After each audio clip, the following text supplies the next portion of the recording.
السلام عليكم ورحمة الله وبركاته. ازيكم يا حبايبي؟ عاملين ايه؟ يا رب تكونوا بخير. كل سنة وانتوا طيبين. طبعا رمضان قرب، وسامحوني ان الايام اللي فاتت ما نزلتش فيديوهات عشان كنت بنقل بقى في شقتي الجديدة. فان شاء الله الايام الجاية هنبقى في شغل وحاجات مع بعض، فيديوهات حلوة هنعملها مع بعض. واهم حاجة النهاردة بقى، فيديو النهاردة بقى نعمل الزبدة الفلاح. الزبدة الفلاحي دي يا حبايبي، أول حاجة إحنا كنا جايبين صفيحة من معمل، يعني معمل يكون كويس. إحنا طبعا كنا متعاملين معاه بنجيب منه قبل كده، فبسم الله ما شاء الله. أنا جبت الصفيحة ديت عاملة 15 كيلو. أحلى ما في الموضوع إن الحاجة لما بتجيبها على بعضها، أول حاجة بتبقى نظيفة وبتبقى رخيصة وبتبقى مضمونة. انضف بقى من الحاجات اللي بره، اللي بتبقى مغشوشة، اللي فيها دهن، اللي فيها دقيق، اللي فيها بطاطس. ففي حاجات برضو تبع معامل تانية او تبع مزارع بيعلنوا عنها الزبدة بتاعتها. احنا جربناها ما كانتش حلو، بس بصراحة ديت حاجة نظيفة وبنعملها على ايدينا. يعني بنجيبها قشطة وبنعملها على ايدينا بقى، بتطلع زبدة بقى بسم الله ما شاء الله. زي ما انتوا شايفين كده، هي كانت في التلاجة من تحت يعني كده ساقعة ومتجمدة. بسم الله ما شاء الله.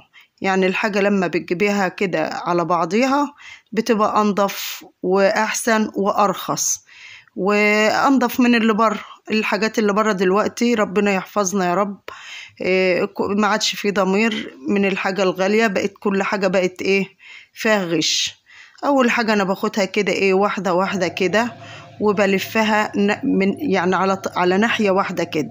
بسم الله ما شاء الله. يعني لفتين وبتلاقيها طلعت مع الواحد على طول. اول ما بتلف كده وتخروش كده اهي، طلعت الخض بتاعها.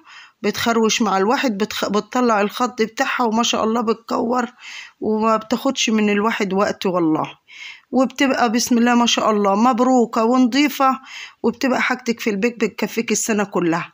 زائد بقى مع اللبن اللي احنا بنجيبه بنغليه، وبنشيل اللي بنحوش القشطة برضو بتاعته، وبنعملها مع بعضيها كده. يعني برضو لما بحوشها بطلعها برضو زبدة كده بسم الله ما شاء الله. انا عملتها معاكم فيديوهات قبل كده. اللبن اللي انا بجيبه كنت بحوش قشطته بعمله برضو زبدة كده. اول حاجة بسم الله ما شاء الله طلعتها هيت من الخض. واهم حاجة ان انت تحطيها في مية نظيفة بعد الخض كده. بعد ما تطلع من الخض بحطها بقى في مية نظيفة كده. ليه؟ علشان اما اشيلها بقى في الفريزر وهتغيب معايا. طبعا الكمية ديت انا مش بسيحها مرة واحدة، انا بسيح حسب ما انا اكون عايزة. يعني انا بكيسها وبحطها في الفريزر. طلعها بقى من الخض بتاعها بحطها في ميه نظيفه اغسلها، علشان لما تقعد في الفريزر وتغيب ما تيجي تاكلها تلاقيها مسكره زي ما هي، ما يبقاش فيها غضاضه. ليه؟ لان انت لو ما شطفتهاش من الخض اللي بيطلع ده وبتغيب في الفريزر تاكلها بتلاقيها مش مسكره. انما انت لما تشطفيها كده من الميه دي بعد ما بتطلعها من الخض بتبقى طعمها بقى بسم الله ما شاء الله جميله. فما فيش احلى من كده والله يا جماعه. الحاجه اللي تعملها على ايدك ما فيش اضمن منها ولا احسن منها. بسم الله ما شاء الله. والخض ده طبعا احنا ما بنرمهوش، بنعمل بيه بقى معجنات، بنعمل بيه بتاوي، بنعمل بيه بقى قرص، بنعمل بيه قراقيش، بتعملي بيه بيتزا. يعني ما فيش حاجه بنرميها.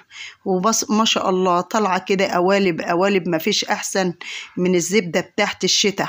وده الخض بتاعها ده بقى بكيسه، وحسب بقى ما اكون عايزه اعمل اي معجنات بطلع الكيس اللي على قد ما انا عايزه بعمل بيه. بسم الله ما شاء الله.